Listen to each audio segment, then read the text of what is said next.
Baghdad شریف میں ایک بڑا ہی بدکار شخص تھا۔ اس کا یہ قاعدہ تھا کہ جو گناہ کرتا تھا اسے ایک پاکٹ بک میں لکھ لیا کرتا تھا۔ اتفاقاً ایک رات کسی نے دروازہ کھٹکھٹایا۔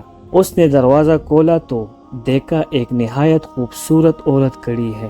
اس نے پوچھا کیا کام ہے؟ بولی میرے چند یتیم بچے ہیں جنہیں 3 دن سے کھانا نہیں ملا، کچھ ان کے کھانے کو دو مجھے۔ اس نے کہا اندر آؤ تاکہ تمہیں کچھ دوں۔ عورت اندر آئی تو اس بدکار کی نیت بگڑی اور اس پر دست درازی کرنا چاہی۔ عورت نے چونک کر کہا میں تجھ سے پناہ مانگتی ہوں۔ اس بدکار پر شیطان سوار تھا، وہ باز نہ آیا اور اسے اپنی طرف کھینچا۔ عورت نے آسمان کی طرف منہ کر کے کہا اے ہر سختی کے کھولنے والے، تو مجھے اس شخص سے محفوظ رکھ۔ اور پھر اس بدکار سے کہنے لگی پہلے میری بات ذرا توجہ کے ساتھ سن لے۔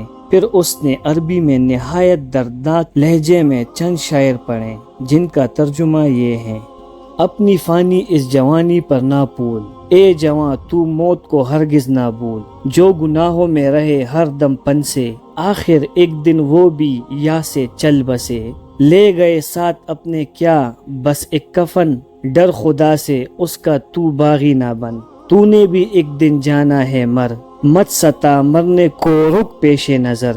اس کے بعد وہ زاروں قطار رونے لگی اور سر اٹھا کر کہنے لگی الہی میری فریاد کو پہنچ اور اس شخص سے مجھے نجات دے۔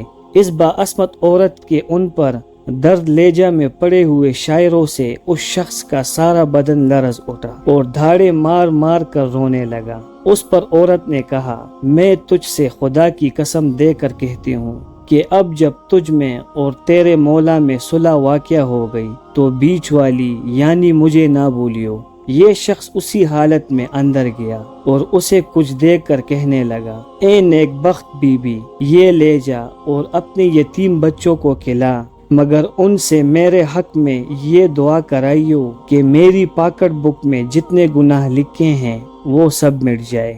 یہ اس سے وعدہ کر کے اپنے گھر آئی اور جب بچوں کے آگے کھانا پکا کر رکھا تو اس شخص کے لیے دعا کی درخواست کی تو بچوں نے کہا اے ماں خدا کی قسم جب تک ہم اس کے لیے دعا نہ کر لیں گے کھانا نہ کھائیں گے، کیونکہ مزدور اجرت کا مستحق اسی وقت ہوتا ہے جب کام کو انجام پر پہنچا دے۔ بچوں نے دعا کی، کھانا کھایا اور جب اس شخص نے اپنی پاکٹ بک دیکھی تو سارے گناہ مٹ چکے تھے۔ ساری پاکٹ بک صاف و سفید تھی، کسی ایک گناہ کا بھی اس میں نام و نشان نہ تھا۔ دوستو اگر ویڈیو اچھی لگی ہو تو ویڈیو کو لائک اور چینل کو سبسکرائب ضرور کریں۔ والسلام۔